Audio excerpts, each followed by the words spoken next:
everybody. I want to go some years back. Does anybody remember how the Michael Vick trial went?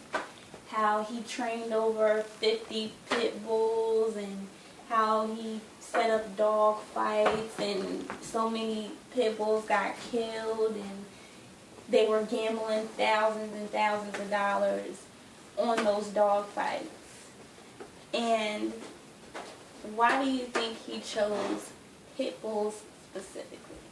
Because of their reputation. They have a real bad reputation with a lot of people because they're so violent and aggressive dogs, and a lot of people don't take into consideration that it is normally on the owners of those pit bulls. And I think everybody who has a dog, we all get it for the same reason, to have a pet or an addition to your family, or even if necessarily they have to protect you. If something really bad goes wrong, they're there.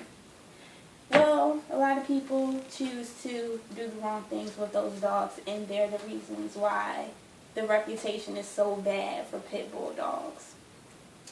I got a lot of my information from websites. I used dogsbite.org. I used a couple articles from Cesar Millan. If you're familiar with him, he trains dogs really well. I got some information from Companion Animal Solutions and blessthebullies.com. Owners of pit bulls are responsible for their violent reputation because, one, they use it as a form of intimidation. Two, they train them really aggressively anyway. And because the environments and conditions that they raise the pit bulls under are really bad. And which causes them to have the behavior that they have. What would help is we crack down on those dog owners, and that the dog fighting, maybe if there's some way, somehow, animal control or the government or whoever can put an ease on that or investigate that maybe a little bit more. Like I said, one of the main reasons is that many owners of pit bulls use them as a form of intimidation just because of the violent reputation that they have. A lot of people just get pit bulls because they know that people fear them, or people think that is an unstable breed of dog. Pit bulls are a dog of choice for criminals and are often used in drug and gang-related activities, and that's coming from dogsbite.org, which is true. You do see a lot of criminals use pit bulls because they know it can help them do whatever illegal activities that they have going on, and they take advantage of it, and they know that it'll help them with whatever they got going on. And it makes them feel protected too. They feel that if they're trying to portray a tough image, they have a tough dog, and they think that sets an image, or that's supposed to stand for something or mean something.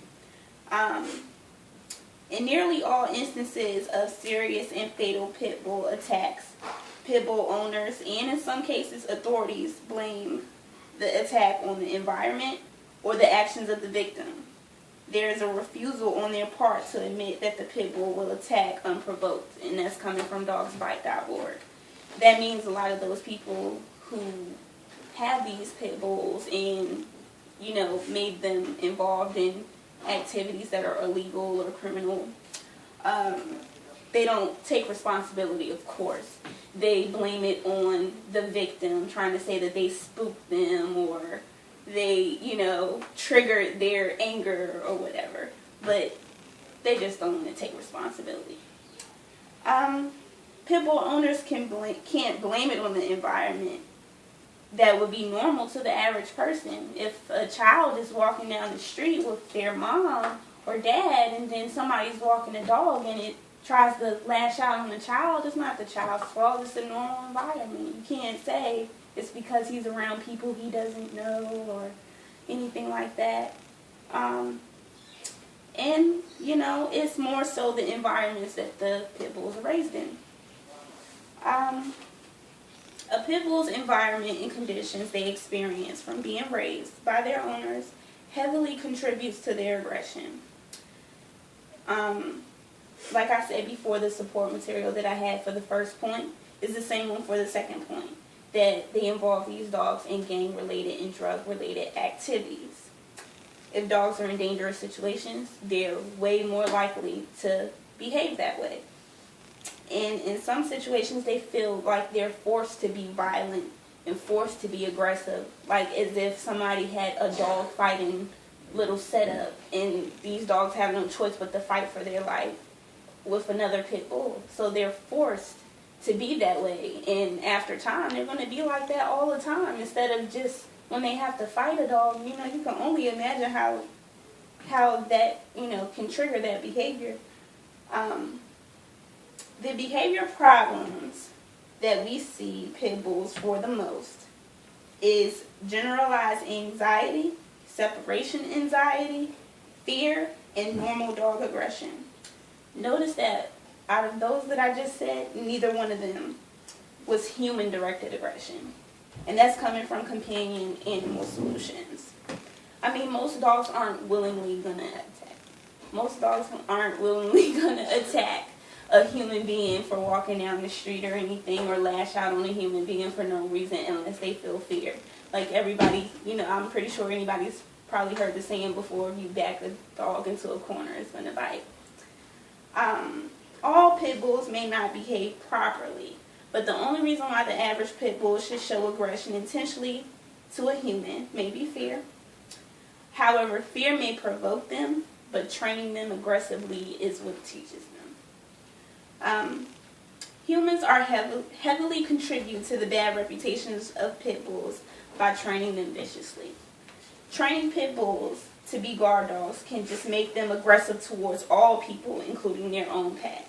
And that's coming from Cesar Millan's article known as Caesar's Way. The average family doesn't necessarily have to train their dog to be a guard dog. When you care for a dog and nurture a dog, naturally they're going to defend you and they're going to protect you if they feel that you're in harm's way. They're not going to just lash out on anyone just because, especially if you're training and raising them right. When an owner doesn't properly care for a dog, that's when they're more likely to turn and could damage or hurt someone else who's not, somebody they know.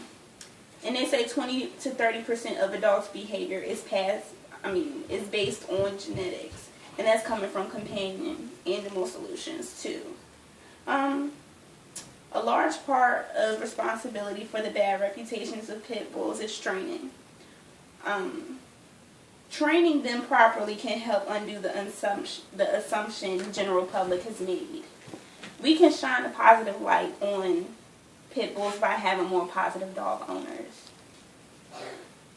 No longer are responsible pit bull owners willing to compromise their ability to own a breed of dog that has fallen victim to a growing number of irresponsible owners. A lot of people are afraid to even get pit bulls now because of the fear of the reputation that they have. Some people may be discouraged to take on that challenge, but you got to see the bigger picture. If they're raised right, maybe the criticisms will go away, and maybe pit bulls won't be considered a restricted breed. Although we cannot control dog owners as the general public, but maybe one agency can, and that's animal control. Maybe if we see something, if we happen to see a dog being mistreated by an owner, or if somebody's raising a pit bull wrong, maybe we can report it, or maybe we can, adopt a dog that's been through that or something, and, maybe, dogs wouldn't have that, pit bulls wouldn't have that reputation, and, you just gotta know how to raise a dog right. That's, you can't take something in and not know how to care for it. All right.